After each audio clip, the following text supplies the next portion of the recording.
Rasman dampingi keluarga Fadel untuk melaporkan Nikita Mirzani katanya guys. Wow, balik lagi bersama saya Uki.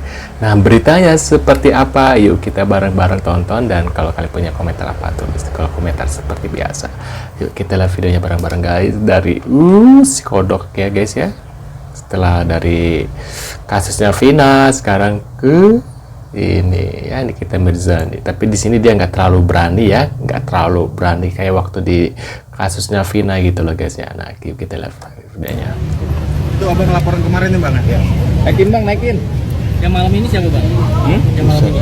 Yang malam ini orang tuanya Fadel, keluarga besar Bajide. Bajide. Nya B3084 garis miring Ya, nomor itunya ya. ya, nomor LP-nya ya, sama nomor alam. 2024. Oke, makasih bang. Oke. Apanya? Fitnah. Cuma nama baik. Hah? Bukti-buktinya apa aja bang? Udah cukup, nanti saya ke dalam dulu kami. Oke. Mungkin keluarga Fadel menyusul atau bagaimana bang? Ini udah di jalan tadi, udah sampai raya. Udah sampai mana? Boleh Mana dipanggil mereka? apa nggak sampai bang? Laki-laki siapa? Iya. Martin atau Umar? Martin dengan Pak Umar langsung. Dua-dua. Fadelnya kenapa nggak ikut? Fadelnya Fadelnya kan memang nggak penting juga untuk masuk di hari ini karena ini terkait dengan keluarga dan kami. Tapi minggu depan kami akan datang ke Lembaga Perlindungan Anak, Komisi Perlindungan Anak, kemudian ke Kementerian PPA, baru ke Bareskrim atau Polda untuk kami sebagai warga negara meminta atensi dan buat pengaduan atau laporan terhadap dugaan penelantaran anak sesuai dengan keterangan Loli kepada Bintang. Ya Bintang ya? Bintang. Bintang Bangkit. Ya. Nah, sesuai dengan sampaikan kepada Bangkit. Nah, sini apa? Udah bang. Siapa ini? keluarga Ya. Fadel mungkin boleh. Iya kan? Kemarin sudah dijelaskan kan bahwa utuh bahwa dia ingin melaporkan ibunya kan? Iya. Oke. Jadi tim saya ini ada Al-Wafi semua ya. Masuk dulu ya. Kami ke dalam dulu. Mana? Gini Kalimat ya. perlaporan bagaimana? Lah kan saya sudah bilang dari awal, saya udah ngomong pelan, semut, adekku ada kan. Tolong kita fokus ya, karena saya udah tahu saya bakal diserang. Dan ini saya didatangi oleh keluarga besar dan pengacaranya, tim-tim kami ini juga ada yang saya si Bangkit, ada Wafi juga di situ. Jadi saya ini masa iya. Nah, setelah dia diperiksa kemarin, dia begitu tenang, ada datar, tidak ada bebannya kan. Dan saya makin yakin bahwa dia tidak bersalah. Tapi siapa tahu minggu berikutnya dia diperiksa ada barang-barang bukti baru, kami sesuaikan. Jadi menurut saya kalau dia di awal fokus ke kasus kan nggak rame, tapi kita diserang, ya udah kita serang balik. Jangan sok mengajari kita gitu. Jadi bukan kurang pede ya Bang Ati membawa teman-teman 11 orang ini. Bukan mengajari Mang Asep, tapi memberi paham. Karena apa yang Anda lakukan sudah fatal. Ingat, seseorang yang di bawah umur, maka hal-hal administratif, hal-hal yang berkaitan dengan hukum, medis, dan lain sebagainya membutuhkan izin dari orang tuanya. Begitupun hal-hal yang ingin dipublish butuh izin dari orang tuanya. Bila Anda tidak paham itu, lebih baik baca KUHP yang benar. Bila memang Anda mengklaim diri Anda paham hukum, ahli hukum, pakar hukum. Bila tidak ingin diajari, makanya jangan lakukan penegakan hukum dengan cara melanggar hukum. Karena apa yang Anda lakukan mungkin saja niatnya ingin menegakkan hukum, namun dengan cara yang salah hingga pada akhirnya patut diduga dianggap melanggar hukum. Masa hal tersebut tidak difahami sih? Makan bangku sekolah nggak sih? Hah? Daripada Anda sibuk melakukan press conference, daripada sibuk mencari kakak dari NM ataupun NM itu sendiri, lebih baik fokus saja dengan gugatan yang sedang dihadapi. Fokus saja agar tidak melebar kemana-mana. Karena semakin banyak Anda melakukan press conference, semakin banyak Anda bicara, maka besar kemungkinan adanya potensi dan kecenderungan menambah perkara baru.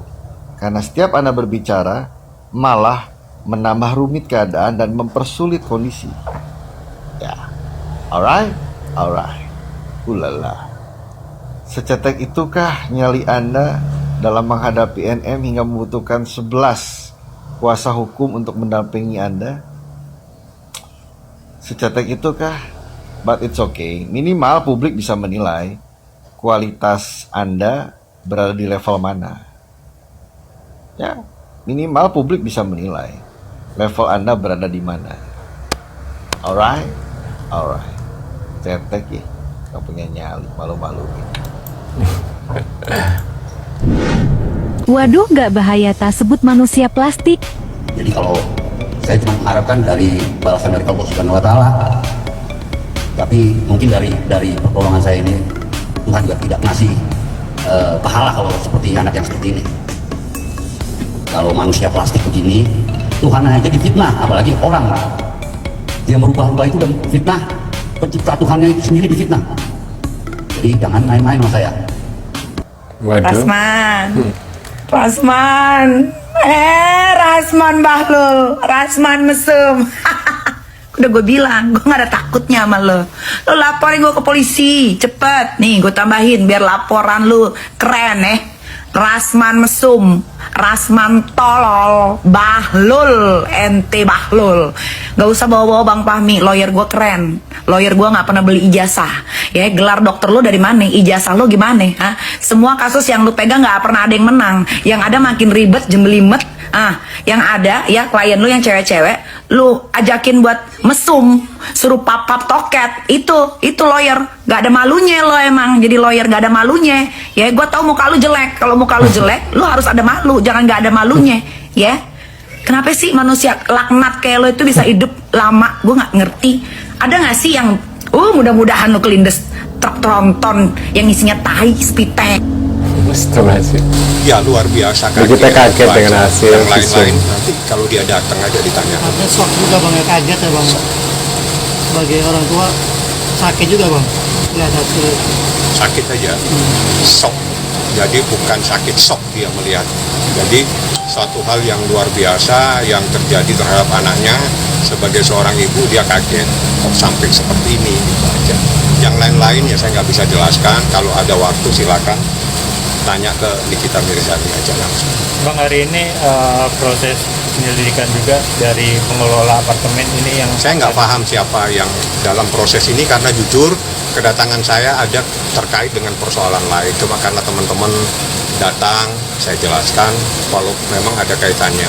Tapi khusus kedatangan saya hari ini tidak ada relevansinya. Jadi tidak terkait dengan laporannya Nikita. Saya ada... Kalau untuk kuliah, anak saya dari awal sampai ya yang pertama sekali itu sarjana semua, tidak ketergantungan sama orang lain.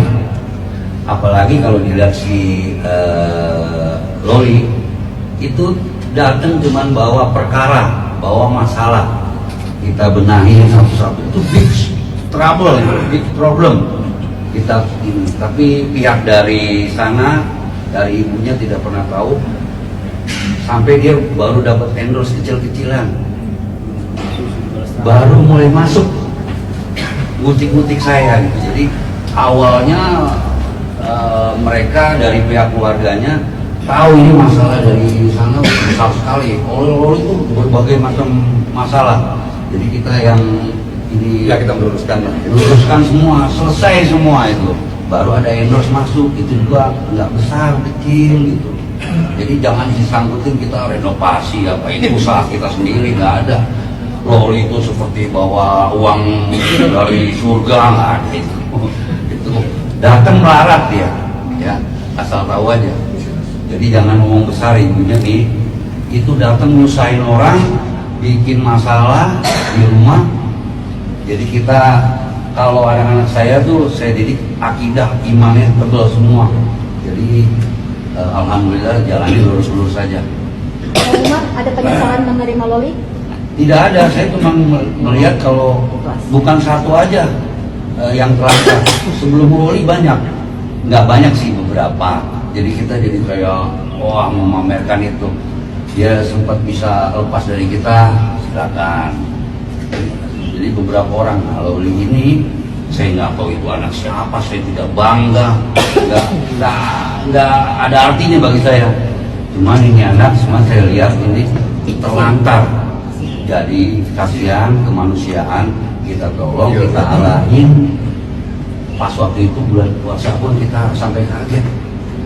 Belum pernah om saya gawe bareng, ini bareng gitu. Jadi udah. Tapi saya bukan yang kiai. Pengakuan Saya nggak tanya itu. Pernah dia suatu mau terawih ya. Ini saya sampai kaget. Tadi keadaan mens, ya, mens ikut terawih ya. Itu yang saya bingung ini, apa nggak diajarin kok sampai boleh gitu. Akhirnya saya suruh balik. Itu. Jadi saya tuh sebenarnya nggak mau ngomong kayak gini loh. Jadi istilahnya saya tuh nggak mau kebanyakan orang sebenarnya kita timbal balik atau gimana gitu. Saya nggak perlu terima kasih, nggak perlu apapun. Yang penting dia anak bisa terarah, akidahnya ada, imannya jadi, nah gitu. Tapi kalau sampai saya difitnah sampai begini, ya itu hanya Allah yang tahu aja. Baik, silakan. Nah, menurut kalian gimana setelah melihat video ini guys tentang pendapatnya Umar Bajide ya? Ayahnya Fadel ini sebut bahwa Loli ini tidak pernah puasa, sholat tarawih sebelum kenal Fadel. Nah, menurut kalian gimana? Tulis di kolom komentar. Terima kasih sudah hadir dan jangan lupa bantu subscribe Kevin dan sampai jumpa di video selanjutnya. See you guys.